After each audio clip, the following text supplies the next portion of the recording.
Alright, so Talk today, back with another toy review. This time I got Transformers Generations 30th Anniversary Orian Pax. And for those of you unfamiliar, Orion Pax really is young Optimus Prime. He's Prime before he was Prime. So, let's quickly look at the packaging. And it's the Generations 30th Anniversary packaging. And it's got the comic book in the background. And that is a great issue. I really did enjoy reading that. You turn it around, you got your tech specs, you got your product shots, you got your very wordy bio, which I like. So yeah, let's get back to Pax himself, and yeah, they're getting a little bit shorter, but I do enjoy this figure. It is a great figure. There's minimal back kibble. Great silver painting all over, and if you wanted to, you can actually take his arms, fold them back. You can pop his windscreen off, and you can see that this is all molded in here. So I do like that. It's separately painted. You got the little Autobot logo tampographed on there. Stick that back on.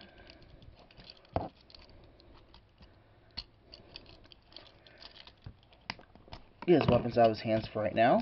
Another little thing that's removable is these arm guards, which look alright, but are actually completely removable.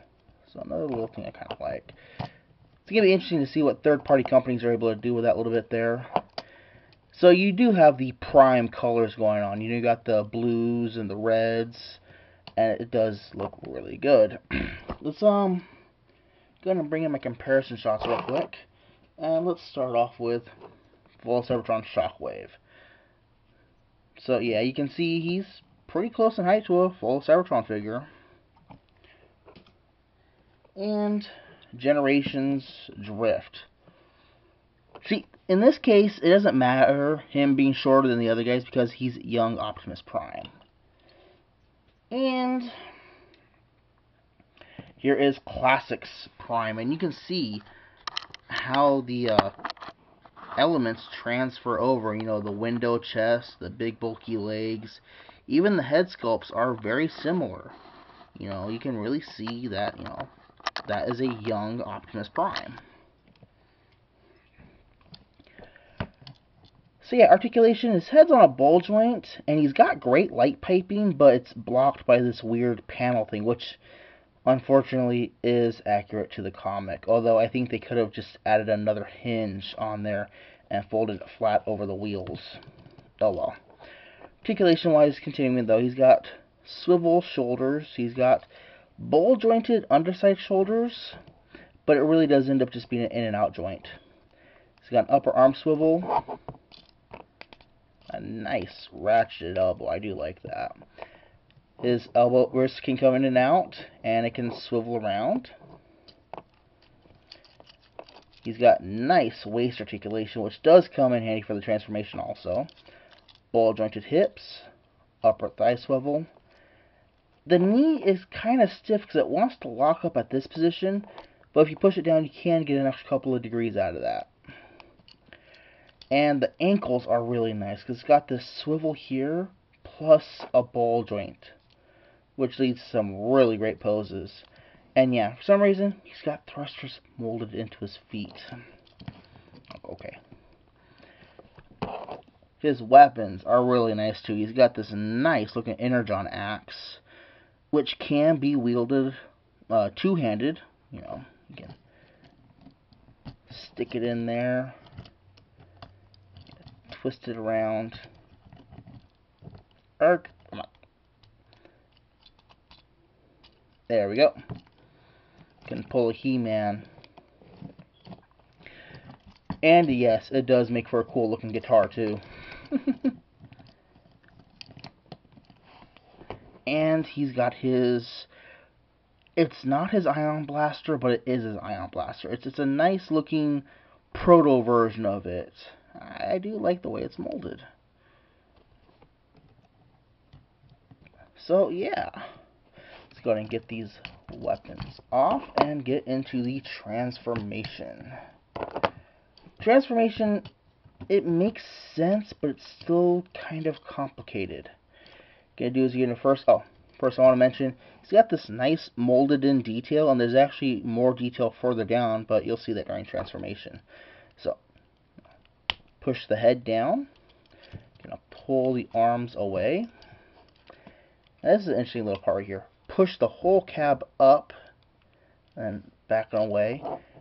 Then you gotta bring forward the wheels, and then it locks back.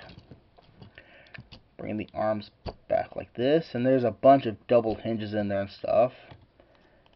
You want to orientate the hands like so. Fold the fists away. Oh, yeah, like this. And then there you go, like that. Then you come back down here to the waist, turn it around, take the feet, spin them around. Spin them around. There you go. And take these panels, fold them down. Come on, stay out. And then these tabs are going to go into their corresponding holes. There we go. Now, this is what I was talking about earlier with the really interesting tech detailing that you can't really see all of it in robot mode, but you can in vehicle mode. So, well, you actually can't see that in vehicle mode either. Huh. Okay, now, these tabs here are going to go into these holes down here. But in order to get to sync up, you got to bend the elbows down. And then kind of feel for it as it pops in.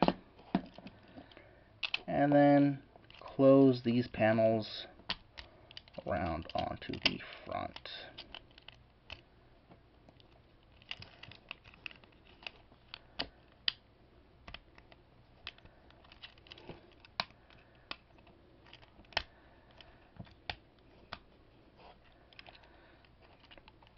And there we go. We have him in his vehicle mode.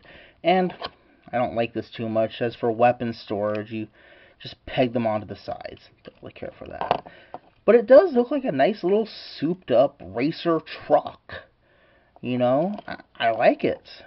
It's got all the paint in the right place. It's great. A little silver detailing down the side. Let's go ahead and bring in Fall of Cybertron Air Raid.